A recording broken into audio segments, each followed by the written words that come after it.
Albert Einstein suggested that no problem can be solved by the same kind of thinking that created it. We are not going to solve the drug problem by calling it a drug problem, by focusing on drugs, or even by blaming drugs. Truth is, we rarely get anywhere by calling it a problem either. $1 trillion spent on fighting addiction over the past half-century has shown us what doesn't work. Threats don't work. Yelling and arguing with each other doesn't work. Hearing war stories in rehab doesn't work. Jail time doesn't work. Not even fear of overdose or dying stops an addict from using drugs. All that is old school. The type of ineffective thinking Einstein was talking about. Negativity is not a productive recovery technique. It shouldn't be socially acceptable to ridicule addicts or call them demeaning names. They need our support, not our worry. They need love, not fear.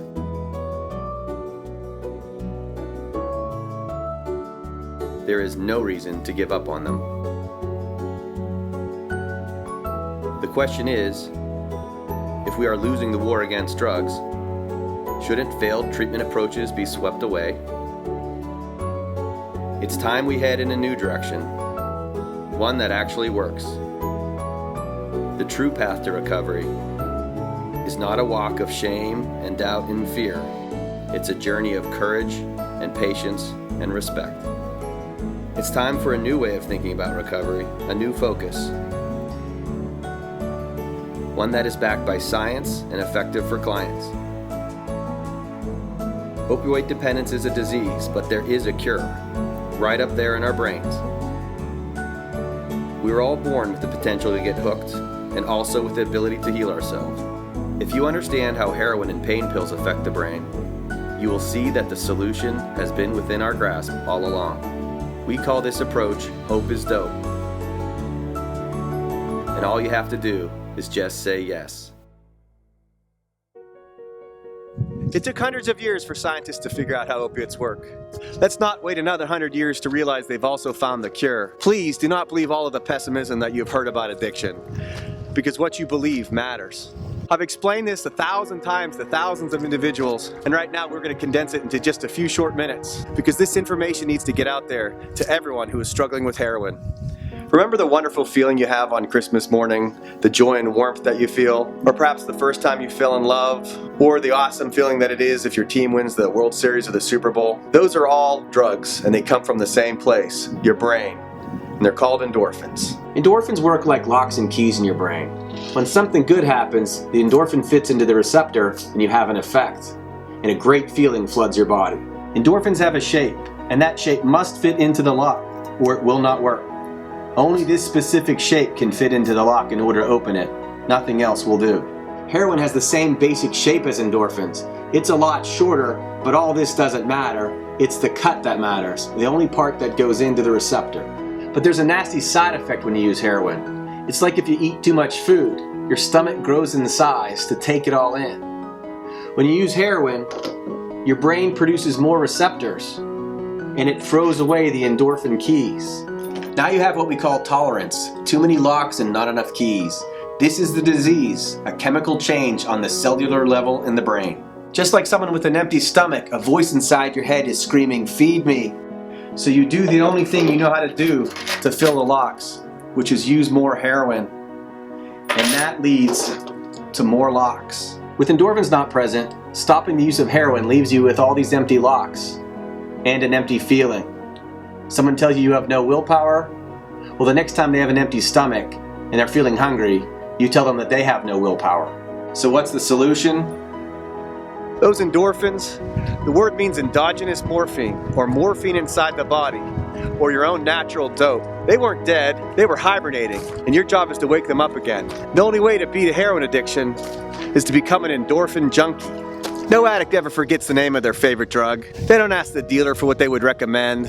No, they wake up in the morning thinking of heroin, they think about heroin all day long, and they go to bed thinking of heroin. If you want to recover, you want to wake up in the morning thinking of endorphins, you want to think about endorphins all day long, And when you go to bed, you wake up thinking about how to score some endorphins tomorrow. Just say yes to the cure. So the only way out of the darkness of addiction is by thinking of recovery in a new light. Don't call it a drug problem, call it what it is. A chemical imbalance. For opiate addicts, it's an endorphin imbalance. You can kick the heroin habit by re-energizing your own natural opioid system. Abstinence is only half the battle. To get out of financial debt, you have to make more money. To end heroin addiction, you have to make more endorphins. Cravings decrease when endorphins increase. And drug use fades away. The cure is chemical balance. There are dozens of ways to produce endorphins,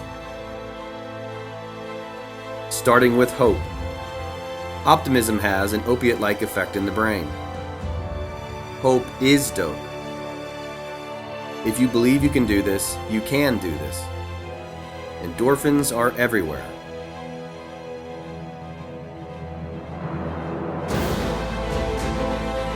Exercise.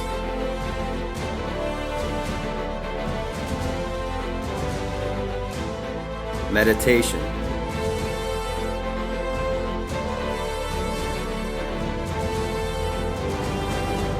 Music.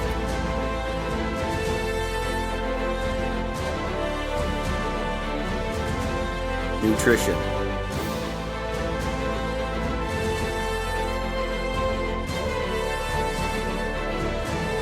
Laughter.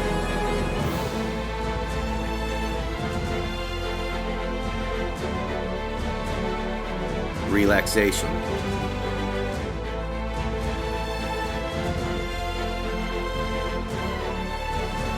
Creativity.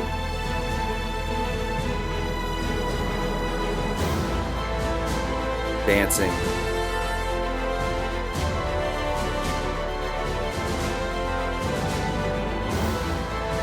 Love.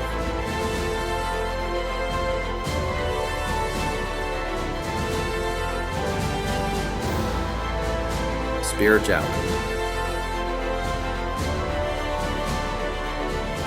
You are an endorphin dealer. You have access to endorphins all day.